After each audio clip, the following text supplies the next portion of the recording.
Hello students. आज हम class 11th का चैप्टर नंबर फर्स्ट जो कि अपना सेट है उसका मैं आज फर्स्ट एक टॉपिक करवाऊंगा, इंट्रोडक्शन टू सेट्स। तो इंट्रोडक्शन टू सेट्स के अंदर हम पढ़ेंगे सेट्स क्या होता है, सेट्स की नोटेशंस क्या होती हैं, कुछ इंपॉर्टेंट सिंबल्स के बारे में पढ़ेंगे और हम पढ़ेंगे कि जो आपका सेट है उसको रिप्रेजेंट कैसे करते हैं। ठीक है, चलो आप हम टॉपिक को स्टार्ट करते हैं। तो सबसे पहली बात यही है कि भाई आपका जो सेट होता है वो होता क्या है। जो आपका सेट्स होता है, सेट वो क्या होती है, कलेक्शन होती है ऑफ कलेक्शन होती है वेल डिफाइंड ऑब्जेक्ट्स की, उन्हीं को हम क्या बोलते हैं, सेट। तो डेफिनेशन के बारे में अगर मैं जाऊं तो क्या होगी, collection of well defined distinct objects, वही मेरे क्या होते हैं, सेट। अगर मैंने कोई भी नंबर ले लिया एग्जांपल के तौर के ऊपर 1 2 3 4 5, जितने भी आपके नंबर्स हैं भाई, नेचुरल नंबर, होल नंबर, जितने भी टाइप के आपके नंबर्स हैं वो सारे सारे क्या है, सेट। क्योंकि क्या है, वो वेल डिफाइंड है और डिस्टिंक्ट है। भाई कोई भी एक नेचुरल नंबर दूसरे नेचुरल नंबर के साथ इक्वल तो हो ही नहीं सकते। अगर एक और दो को मैं उठाऊं, क्या वो इक्वल है, नहीं है, दोनों क्या है, अलग अलग। अब जो आपका सेट है ये क्या होगी, वेल डिफाइंड चीजें होगी। अगर मैं वेल डिफाइंड ऑब्जेक्ट्स की बात कर रहा हूं, जो ऑब्जेक्ट्स वेल डिफाइंड नहीं होते हैं, जैसे आपके कोई भी इमोशंस हो गए, ठीक है, हम किन्हीं दो के बीच में कंपैरिजन कर रहे हैं, तो वो चीजें क्या नहीं होती, वेल डिफाइंड नहीं होती।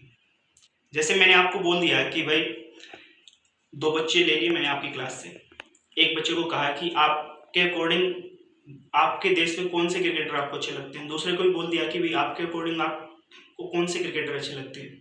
तो उसने मुझे कुछ टेबल बना के टेबल में नाम दे दिए, उसने भी मुझे क्या दे दिया, टेबल में नाम दे दिया। दोनों को काम क्या दिया था, मैंने एक ही काम दिया था कि भाई एक टेबल बना के लेके आओ, एक सेट बना के लेके आओ, ठीक है।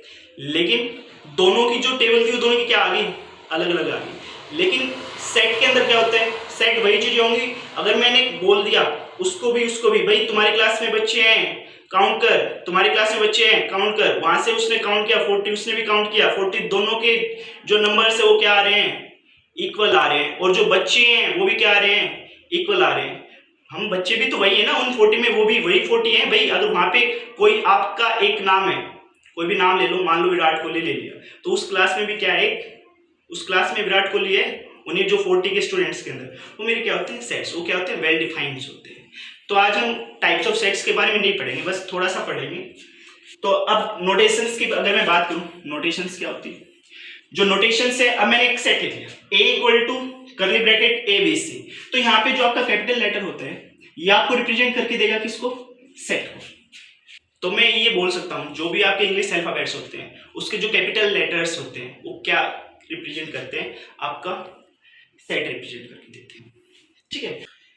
तो जैसे इसको हम बोलते हैं करली ब्रैकेट, तो यहाँ पे ए बी सी, इन्हीं को हम क्या बोलते हैं, एलिमेंट्स या मेंबर ऑफ द सेट्स। तो मैं ये बोल सकता हूँ जो आपके स्मॉलेस्ट लेटर होते हैं अल्फाबेट्स के, वो मेरे को क्या देते हैं, एलिमेंट्स ऑफ द, वो डिनोट करते हैं किसको, एलिमेंट्स ऑफ द सेट्स को। और जो कैपिटल लेटर्स होते हैं वो आपको क्या देते हैं, सेट्स को डिफाइन करते हैं, सेट होते हैं, रिप्रेजेंट करते हैं, डिनोट करते हैं, ठीक है। अब मैं कुछ सिंबल्स के बारे में